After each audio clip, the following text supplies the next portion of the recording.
Students welcome back to our 12th business classes. Dear students, आज हम revise करेंगे हमारा जो है 5th यूनिट का जो 3rd चैप्टर है, डेलीगेशन एंड डिसेंट्रलाइजेशन। ठीक है, तो डेलीगेशन क्या होता है? सबसे पहले जो डेलीगेशन होता है वो होता है हम जब भी किसी को कार्य देते हैं, अपने जो अंडर में जो सबॉर्डिनेट्स होते हैं या जो अपने अंडर में जो मैनेजर्स या अधिकारी जो होते हैं, जब उनको काम देते हैं हम, तो उस कार्य को करने के हम उनको अधिकार भी देते हैं भाई, तो उसी को बोलते हैं डेलीगेशन भी। आपका डिसेंट्रलाइजेशन होता है अपने बिजनेस का विस्तार करना भाई। ठीक है, तो इसके कॉन्सेप्ट पढ़ेंगे, इंपॉर्टेंस पढ़ेंगे। यहाँ पे क्या है भाई आपका, देखिए सबसे पहले क्या करते हैं, मीनिंग देखते हैं भाई आपकी। ठीक है, दिया गया है कि delegation of authority popularly known as delegation is the important part of organisation process भी। तो जो डेलीगेशन ऑफ अथॉरिटी मतलब जो अधिकारों का भारार्पण है या अधिकारों को सौंपा जाना है, वो क्या है भाई, डेलीगेशन के नाम से ही फेमस है भाई आपका, क्योंकि एक ऑर्गेनाइजेशन प्रोसेस के बहुत ही इंपॉर्टेंट पार्ट है। Its need is a felt when due to excessive workload on a manager. इसकी आवश्यकता तब महसूस की गई जब पर उनके ऊपर जो कार्यभार क्या हो गया भाई, ज़्यादा हो गया। He is unable to perform all the job independently भाई। वो क्या था भाई, सारा कार्य जो है स्वतंत्र रूप से करने में असहाय था भाई आपका। ठीक है, योग्य नहीं था, दिक्कत आ रही थी उसको, बहुत ज़्यादा बर्डन हो जाता था उसके ऊपर। इन दिस सिचुएशन, ऐसी स्थिति में ही divide his work among the subordinate. उसने क्या किया, ऐसी स्थिति में जो कार्य को भाई डिवाइड कर दिया अपने सुबॉर्डिनेट के साथ। But just mayor the division of work does not guarantee success भी। लेकिन कार्य का वजन करने से ये नहीं कि भी सफलता की कोई गारंटी है। For the successful work performance authority should be given to the subordinate to take work related decisions भी। तो क्या हो गया भाई, उनको जो कार्य तो दे दिया और उसके साथ क्या दिया, सुबॉर्डिनेट को उनको अधिकार भी दिए जाने चाहिए भी कार्य करने के। The division of work and assign authority to the successful work performance is called delegation of authority भी। जो उनको जो कार्य बांटा गया ना, जो कार्य प्रदान किया गया सफलतापूर्वक कार्य को करने के लिए, उसी को कहा जाता है द डेलीगेशन ऑफ अथॉरिटी भी।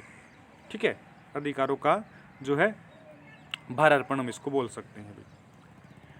तो डेफिनेशन के रूप में हम क्या कह सकते हैं भाई, FG मुर्रे के अकॉर्डिंग आप कर सकते हैं कि delegation of authority means assigning work to others and giving them to authority to do भी। तो डेलीगेशन ऑफ अथॉरिटी का मतलब अधिकारों के भारांपण से अभिप्राय या कार्य सौंपा जाने से अभिप्राय क्या है, दूसरों को कार्य सौंपना और उसे करने के अधिकार प्रदान करना है भाई आपका। ठीक है,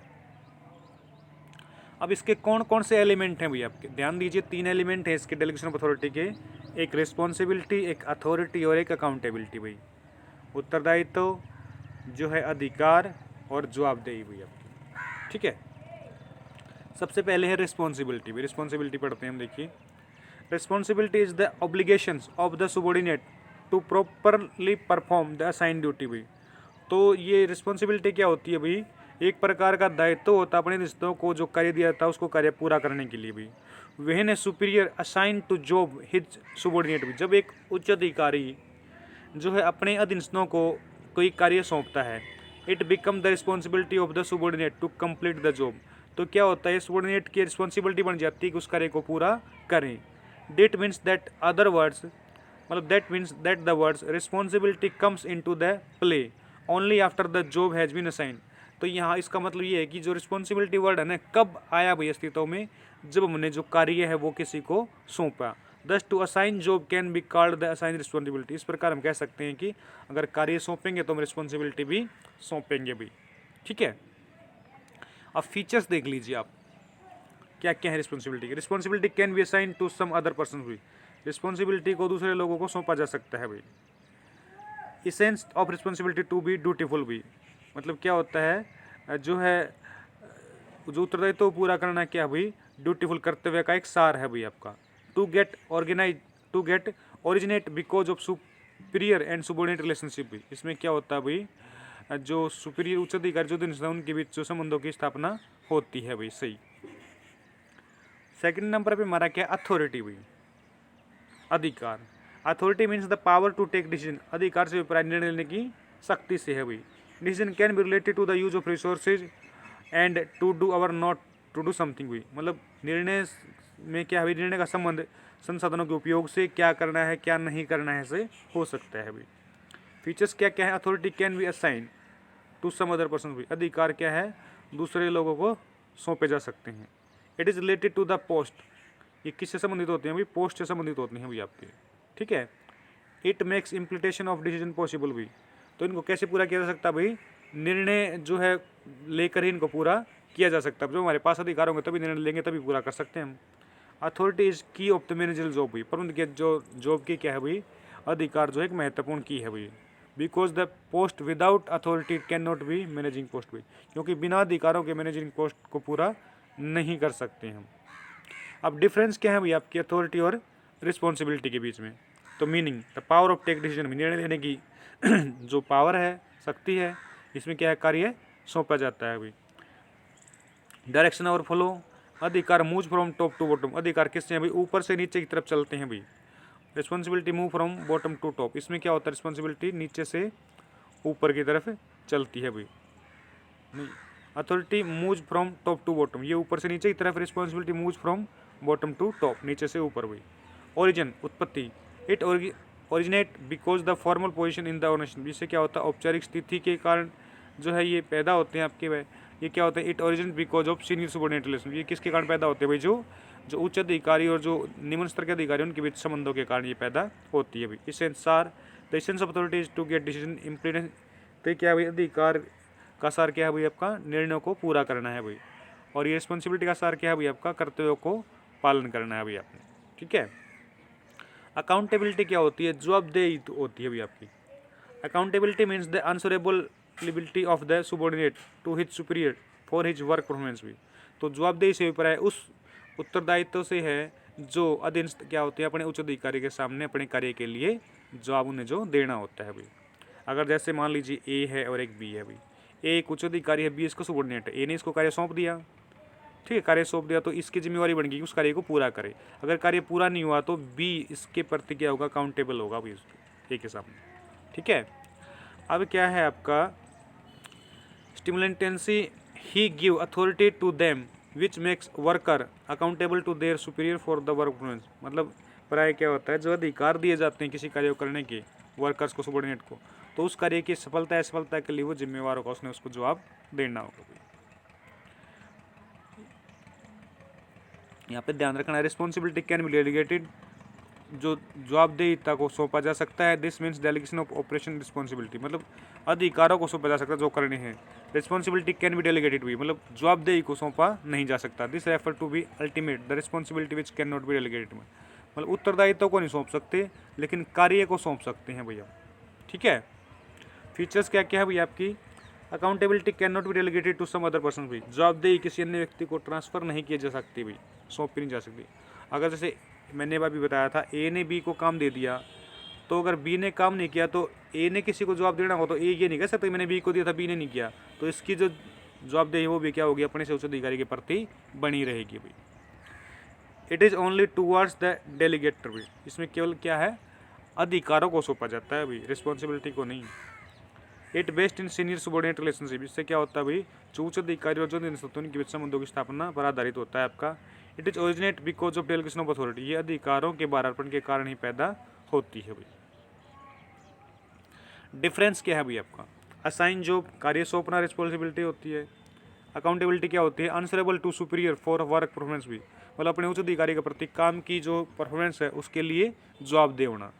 डेलीगेशन जो बारापन होता है, कार्य सौंपना होता है। Responsibility, or the work can be delegated to some other person भाई, मतलब रिस्पॉन्सिबिलिटी जो होती है आपकी कार्य के लिए भी, वो किसी अन्य व्यक्ति को हम सौंप सकते हैं, लेकिन अकाउंटेबिलिटी हम किसी अन्य व्यक्ति को नहीं सौंप सकते भाई। ओरिजिन, उत्पत्ति, इसकी relationship between senior and subordinate, इसमें क्या होता है? सीनियर और सबऑर्डिनेट के बीच रिलेशन होता है, इसमें डेलीगेशन ऑफ अथॉरिटी होती है, इसमें अधिकारों का बारापन होता है इसमें। Can accountability is delegated, important प्रश्न होता है भाई आपका। कैन अकाउंटेबिलिटी इज डेलीगेटेड, क्या जवाबदेही को सौंपा जा सकता है? A not worthy question arise in the context of accountability as to whether our officers by delegating authority can skew from the ultimate responsibility, एक बहुत ही महत्वपूर्ण प्रश्न पैदा होता है जवाबदेही के संदर्भ में कि क्या जब उनको अधिकार दिए जाते हैं तो क्या रिस्पॉन्सिबिलिटी को भी सौंपा जा सकता है? This is the not accountable to his senior officer for the work performance to his subordinate once at he has be delegated authority, जब एक अधिकारी ने अपने सबऑर्डिनेट को कोई कार्य सौंप दिया और अधिकार दे दिए, तो उसकी भी जिम्मेदारी बनेगी उस कार्य को पूरा करे, लेकिन वो इसको अपने से उच्च अधिकारी को उसके अपने सुबॉर्डिनेट की ये नहीं बता सकता कि उसने कार्य पूरा नहीं किया, मतलब अपनी जवाबदेही से बच नहीं सकता भाई। इन अदर वर्ड्स कह सकते हैं कि can a senior officer of the officer in question directly hold the latter subordinate accountable भी। अन्य शब्दों में क्या कह सकते हैं कि एक जो उच्च अधिकारी है, ठीक है, अपने दिन इसको जो काम सौंपा है तो उसके लिए वो स्वयं भी जिम्मेवार होगा। All this question will be answerable is no, इन सभी प्रश्नों का उत्तर होगा नहीं में। Because only authority can be, क्योंकि केवल अधिकारों को सौंपा जा सकता है, अकाउंटेबिलिटी को नहीं भी, जवाबदेहिता को नहीं। फॉर एग्जाम्पल मान लीजिए, देखिए एग्जाम्पल यहाँ पे एक चीफ मैनेजर है भाई, assign job to the departmental manager, एक जो विभागीय प्रबंधक है आपका, ये मुख्य जो प्रबंधक है, who is turn in the assign is to his subordinate, वो अपने सुबॉर्डिनेट को कोई काम सौंपता है भाई। Departmental manager along with the assign the job will delegated authority, और जो डिपार्टमेंटल मैनेजर हैं वो क्या करते हैं, वो अपने जो कार्य है वो अपने और नीचे सौंप देते हैं भाई। But this will not terminate his accountability, लेकिन उनकी उत्तरदायित्व तो कम नहीं होता इससे। He will always answerable to his chief manager, वो हमेशा अपने मुख्य प्रबंधक के प्रति जिम्मेवार रहेंगे अपने कार्य के लिए, ठीक है, वैसे कि उन्होंने कार्य अपने सुबॉर्डिनेट को सौंप रखा हो। On the basis of this there would be no anomaly in saying just authority can be delegated but not accountability भी। मतलब इस आधार पर हम कह सकते हैं कि मतलब कार्य सौंपने से जो है अधिकार तो हम सौंप सकते हैं, कार्य सौंप सकते हैं, लेकिन अकाउंटेबिलिटी को नहीं सौंप सकते, वो हमारी बनी रहेगी। दस accountability is always the person who delegated authority, हमेशा जवाबदेही उसकी बनी रहेगी जिसने अधिकारों को सौंपा है भाई। अब इन्होंने ये कहा है, मान लीजिए ये ए है और ये बी है और ये सी है भाई, ये चीफ मैनेजर है भाई, इसने कोई काम इसको सौंप दिया भाई, इसको अधिकार दे दिए, ठीक है। अब क्या किया, बी ने वो काम अपने सुबॉर्डिनेट को सी को सौंप दिया भाई। अब सी उस काम को करेगा तो काम की सफलता है असफलता, सी को क्या है, बी को जवाब देना पड़ेगा। तो इसका मतलब क्या है कि काम तो ए ने दिया था, अब क्या है, बी की कोई रिस्पॉन्सिबिलिटी नहीं, बी बिल्कुल अकाउंटेबल होगा ए के प्रति भी, क्योंकि इसने ए को जवाब देना है। अब ये बहाना नहीं बना सकता कि सी ने काम नहीं किया, क्योंकि ए की प्रति बी की क्या है, रिस्पॉन्सिबिलिटी है, तो ए तो बी से ही जवाब लेगा भी आपका, ठीक है। तो क्या होता है, जो है रिस्पॉन्सिबिलिटी को हम नहीं सौंप सकते भाई, कार्य को सौंप सकते हैं, अधिकारों को सौंप सकते हैं, लेकिन रिस्पॉन्सिबिलिटी को हम नहीं सौंप सकते, ठीक है। उसके बाद है division of labour is the basis of delegation of authority भी। डेलीगेशन ऑफ अथॉरिटी क्या होती है आपकी, अधिकारों का जो भार अर्पण क्या होता है, तो यहाँ पे क्या है, delegation of authority means the provide for needed authority to be subordinate for the successful completion of their job और रिस्पॉन्सिबिलिटी भी। तो अधिकारों के भार अर्पण से अभिप्राय क्या है भाई, मतलब जब सुबॉर्डिनेट को जो कार्य सौंपा जाता है उस कार्य करने की अधिकार प्रदान करना भाई। Authority means the power of take decision भाई, तो अधिकारों से अभिप्राय है निर्णय लेने की शक्ति से भाई। Accountability origin when the authority is given for fulfilling a responsibility, तो अधिकारों का मतलब है उत्तरदायित्व को पूरा करने के उनको अधिकार प्रदान किए जाएँ भाई, तभी रिस्पॉन्सिबिलिटी बनती है। अकाउंटेबिलिटी रेफर्स टू आंसरेबिलिटी भी। अकाउंटेबिलिटी से अभिप्राय क्या, जवाबदेहिता से है जो सुबॉर्डिनेट के प्रति होती है जब उच्च अधिकारी उनको कार्य सौंपते हैं कार्य के प्रति भी। उसके बाद डिवीजन ऑफ लेबर भी, तो श्रम का विभाजन भी। ऑफन प्राय क्या होता है, no officer is capable to the extend to that he himself will perform all the activity. प्राय क्या होता है, कोई भी ऑफिसर इस योग्य नहीं होता कि सारी की सारी क्रियाएं वो स्वयं कर लेगा भाई। For this successful completion of the job officer divided the whole work, इस कार्य के लिए क्या है, कार्य को पूरा करने के लिए सफलतापूर्वक वो अपने काम को बांट देता है भाई।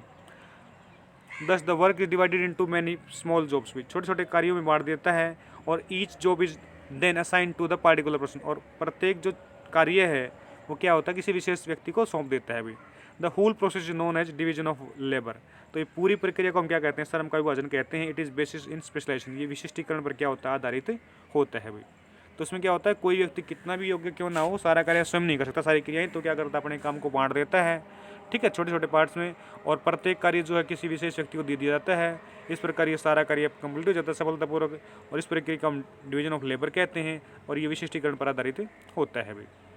कंक्लूजन क्या है भाई आपका, निष्कर्ष, authority comes into the picture after the division of labour भी। श्रम विभाजन के बाद जो तस्वीर वो सामने आ जाती है अधिकारों की, कि विदाउट असाइनिंग ड्यूटी, बिना कार्य सौंपे या बिना अधिकार सौंपे हम कोई भी कार्य पूरा नहीं कर सकते। It can be said that delegation of authority is based on division of labour. इस प्रकार हम कह सकते हैं कि जो अधिकारों का भार अर्पण है वो किस पर आधारित है भाई, श्रम विभाजन पर आधारित है भैया। अब प्रोसेस कैसे चलती है भैया आपकी, देखिए, असाइनिंग रिस्पॉन्सिबिलिटी, तो रिस्पॉन्सिबिलिटी सौंपना, ग्रांटिंग अथॉरिटी अधिकार प्रदान करना, और फिक्सिंग अकाउंटेबिलिटी जवाबदेही निश्चित करना भाई आपका। तो क्या होता है, पहले असाइनिंग रिस्पॉन्सिबिलिटी भाई, उत्तरदायित्व सौंपना भाई। तो द फर्स्ट स्टेप क्या होता है डेलीगेशन प्रोसेस का, इट इज असाइन तो रिस्पॉन्सिबिलिटी भाई, पहला होता है रिस्पॉन्सिबिलिटी उनको असाइन देना भाई। ऑफन नो ऑफिसर इज, क्योंकि कोई व्यक्ति अभी बड़ा हमने, कोई व्यक्ति चाहे कितना भी योग्य ना हो, सारी क्रियाओं करने के योग्य नहीं होता, तो अपने काम को क्या है सफलतापूर्वक करने के लिए काम को बांट देता है, और क्या करता है फिर उसको छोटे छोटे हिस्सों को क्या करता है अपने व्यक्तियों को दे देता है भी, जो व्यक्ति जिस कार्य को करने के योग्य है उनकी कैपेबिलिटी के आधार पर। और फिर हमारा कार्य क्या होता है भाई, ये ध्यान में रखता है कि जो व्यक्ति इस कार्य को करने योग्य है ना, उसी को वही कार्य सौंपा जाता है अभी आपका। ठीक है, जैसे फाइनेंस मैनेजर को फाइनेंस का कार्य दिया जाता है अभी आपका, सेल्स मैनेजर को सेल्स का कार्य दिया जाता है, जिससे हमारा कार्य क्या हो जाता है कंप्लीट हो जाता है अभी आपका। ग्रांट अथॉरिटी भाई, मतलब अधिकार प्रदान करना भाई। दूसरा स्टेप है इसका डेलीगेशन की प्रोसेस का, वो होता है उनको कार्य को सफलता के लिए कार्य को सफलतापूर्वक पूरा करने के लिए उनको अधिकार प्रदान करना भाई। Assigning responsibility sense the authority to the subordinate is meaningless, यदि उनको अधिकार तो मतलब काम तो दे दिया लेकिन अधिकार नहीं दिए तो ये अर्थहीन होगा भाई आपका। इसलिए क्या होगा, हमने यदि उनको कार्य सौंपा है तो क्या करना होगा, हमने उसको करने के अधिकार ही प्रदान करने होंगे। फॉर एग्जाम्पल मान लीजिए एक मुख्य प्रबंधक है भाई, वो रिस्पॉन्सिबिलिटी सौंपता है भाई कि परचेज डिपार्टमेंट को, कि परचेज मैनेजर को, he give the authority to purchase manager like वो परचेज मैनेजर को अधिकार भी देता है कि आप कच्चा माल खरीद सकते हैं, स्टॉक रख सकते हैं, division of work among the his subordinate अपना कार्य बांट सकते हैं भाई। ठीक है, तो ये अधिकार उनको देगा भाई। फिक्सिंग अकाउंटेबिलिटी जवाबदेही निश्चित करना भाई। जो आखिरी स्टेप होता है आपका डेलीगेशन प्रोसेस का, वो होता है आपका कि जो सबऑर्डिनेटों को जो अपने काम दिया है वो काम के प्रति क्या उनकी जिम्मेदारी निश्चित की जाए भाई, जवाबदेही हो उनकी। Every subordinate is just accountable to his that officer who delegated authority, मतलब प्रत्येक जो सबऑर्डिनेट है वो उस अधिकारी के प्रति जवाबदेह होगा जिसने उसको अधिकार दिए हैं भाई। Accountability means justification demanding by the superior the work performance भी। तो जवाबदेहिता क्या होती है भाई, मतलब जो कार्य की निष्पादन के लिए, कार्य की सफलता के लिए अपने उच्च अधिकारी के प्रति जो है एक दायित्व बनता है आपका। इंपोर्टेंस क्या होता है अभी आपका, तो इंपोर्टेंस के कुछ पॉइंट दे रखे हैं आपके। इफेक्टिव मैनेजमेंट भी सबसे पहले, प्रभावी प्रबंध, effectiveness management, successfully accomplishment of objective भी। तो क्या होता है अभी आपका किसी भी उद्देश्य को पूरा करने के लिए क्या होना चाहिए, इफेक्टिवनेस होनी चाहिए भी आपकी। Delegation of authority reduce the workload of manager भी, अधिकारों के भारापन से क्या होता है मैनेजर का जो वर्कलोड कार्यभार क्या हो जाता है कम हो जाता है। Manager who practice delegation of authority and definitely better decision makes them those manager who do not delegated authority भी, मतलब एक वो प्रबंधक है जिसने अपने अधिकारों का भारार्पण किया, निश्चित रूप से वो अच्छे निर्णय ले सकता है जिसने अपने अधिकारों का भारार्पण नहीं किया है अभी, क्योंकि सारा कार्य स्वयं करेगा तो वो बेटर डिसीजन नहीं ले पाएगा। The former one get the benefit of skill of their subordinate, और दूसरा क्या है अपने जो सबऑर्डिनेट है उनकी कुशलता का भी वो लाभ उठा सकता है भाई। The situation I easy to attainment the objective, मतलब स्थिति क्या हो जाएगी अपने उद्देश्य को प्राप्त करना आसान हो जाएगा भाई। As a result the effectiveness of management improve, से क्या होगा उसकी कुशलता में भी वृद्धि होगी भाई। दूसरा एम्प्लॉय डेवलपमेंट भाई, कर्मचारी का विकास भाई। Mental growth of person take place only when he has authority of take decision भी, मतलब मानसिक विकास तभी होता है व्यक्तियों का जब किसी कार्य करने के उनका अधिकार दिया जाए। The process of delegation of authority provide the authority to take decision by the subordinate, delegation प्रक्रिया में क्या होता है अधिकार सौंपे जाते हैं, अधिकारों करने का निर्णय भी उनको लेने होते हैं। विद द गिविंग अथॉरिटी, अधिकार देने के साथ manager take decision contingent to the situation भाई, और मैनेजर क्या करते हैं भाई स्थिति से संबंधित जो निर्णय भी ले सकते हैं भाई, संभावित निर्णय। As a result in future they become more able to take extra responsibility, और इससे क्या होगा आगे भविष्य में वो और जिम्मेदारी लेने के योग्य हो जाते हैं भाई। मोटिवेशन ऑफ एम्प्लॉयज भी, कर्मचारियों को प्रोत्साहित करना। In the process of delegation of authority both authority and responsibility are delegated to the subordinate भी। तो डेलीगेशन की प्रोसेस में क्या होता है भाई जो अधिकार और जो उत्तरदायित्व दोनों सौंपे जाते हैं सबऑर्डिनेट को। ये ऐसी स्थिति होती है जहाँ पे क्या होता है भाई लिबर्टी ऑफ वर्क, जो कार्य की विश्वसनीयता होती है, and take decision on the part of subordinate भी, जो अधीनस्थ होते हैं उनको निर्णय लेने का जो अधिकार दिया जाता है, उनको विश्वास में प्रदान किया जाता है।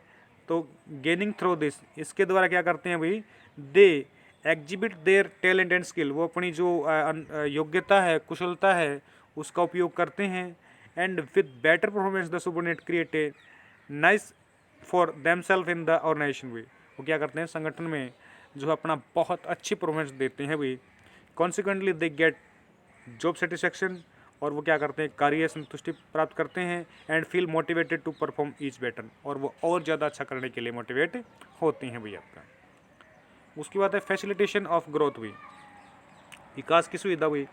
Delegation of authority does not develop any one person our division, मतलब डेलीगेशन अधिकारों के बारे में केवल एक ही व्यक्ति का विकास नहीं होता, but facility are development the organisation as a whole, बल्कि इस पूरे संगठन का क्या होता है, अभी विकास होता है।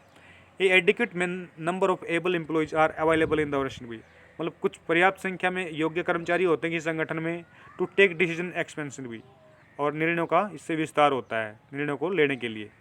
Modernisation and diversification of business can be done with full confidence, जो क्या करते हैं, व्यवसाय के विस्तार से संबंधित निर्णय आधुनिकीकरण से या व्यवसाय के विभेदीकरण से संबंधित जो निर्णय है वो पूरे आत्मविश्वास के साथ ले सकती है भी। उसके बाद है आपका बेसिस ऑफ मैनेजमेंट हिरेची भी, जो प्रबंध का एक जो निश्चित क्रम है उसका आधार भी। Management hierarchy is inevitable to run a business organisation successfully भी, तो मैनेजमेंट क्या होता है, मैनेजमेंट के जो कार्य होता है ना वो एक निश्चित क्रम में होने चाहिए भी, ये संगठन की सफलता को दर्शाता है भी आपको। ओनली बिकॉज ऑफ दिस हिरेची, इस क्रम के कारण ही केवल the superior and subordinate comes in contact भी, क्या करते हैं, जो उच्च अधिकारी और जो सुबॉर्डिनेट है वो एक दूसरे के संपर्क में आते हैं विद वन अनदर भी, एक दूसरे के साथ, and get opportunity to understand one another, एक दूसरे को समझने का अवसर प्रदान करते हैं भी। This hierarchy is establish through the process of delegation of authority भी, इस हिरेची के कारण क्या होता है, अधिकारों की जो प्रक्रिया है वो पूरी होती है आपकी।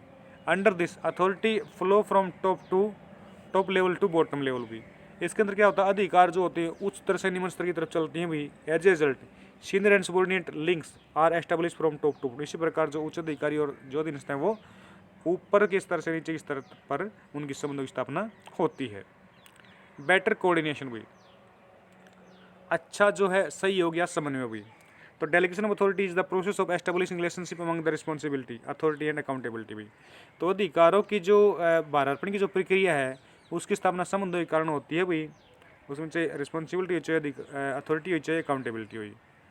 Through this employees get clarification with regard of their powers duty and accountability for work performance भी, इससे क्या होता है, कर्मचारी जो होते हैं उनको स्पष्ट होता है भाई उनकी क्या क्या पावर्स हैं, क्या क्या कर्तव्य हैं, क्या क्या जवाबदेही है भी कार्य के प्रति। दस एक clear picture is delineated for all job performance of various level भी, विभिन्न स्तरों पर जो कार्य कर रहे हैं उनकी पिक्चर जो स्पष्ट हो जाती है, विच ऑटोमेटिकली एस्टेब्लिश बेटर कोऑर्डिनेशन, जिससे अपने आप ही क्या होता है, अच्छा जो समन्वय स्थापित हो जाता है भाई। The two advantage this that is neither duplicacy nor overlapping of work, इससे न तो कार्य कोई छूटने से रहता है और न कोई कार्य दो बार होता भाई, दोहरा होता। अब हमारा पॉइंट आता है डिसेंट्रलाइजेशन भी, मतलब विकेंद्रीकरण इसको बोल देते हैं भाई। इससे क्या होता है, एक्सपेंड करना होता है अपने अपने बिजनेस को भी, ठीक है। तो यहाँ पे क्या देखिए, delegation is the expansion of delegation of authority भी, तो विकेंद्रीकरण क्या होता है भाई, जो है अधिकारों का विस्तार है भाई आपका। इसमें क्या होता है आपका, under decision number of decision taking point increase, इसमें क्या होता है, निर्णय लेने के जो बिंदु हैं उनमें वृद्धि होती है, क्योंकि authority is delegated to middle level lower level managers to take significant moment and important decision भी।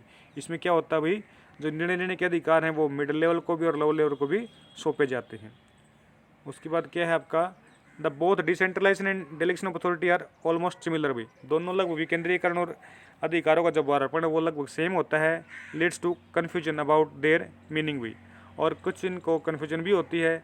सम पीपल टेक सिनोनिम, कुछ एक दूसरे का प्राइवेट समझते हैं, बट दिस इज मिसकंसेप्शन भी, लेकिन ये उनकी क्या होगी, गलतफहमी होगी भाई, दोनों में डिफरेंट है भाई आपका। The different can be understood with the help of example भी, उदाहरण के द्वारा हम क्या सकते हैं, अंतर समझ सकते हैं भाई। Let us assume that a chief manager of a company assign a job responsibility to the production manager for appointment employees need of his division of salary less than 10,000, then this will be turn to delegation of authority. मान लीजिए एक जो मुख्य प्रबंधक है उसने कार्य सौंप दिया भाई प्रोडक्शन मैनेजर को कि एक कर्मचारी की नियुक्ति कर ले और उसकी सैलरी कितनी होनी चाहिए भाई, 10,000 रुपये होनी चाहिए भाई आपकी, ठीक है।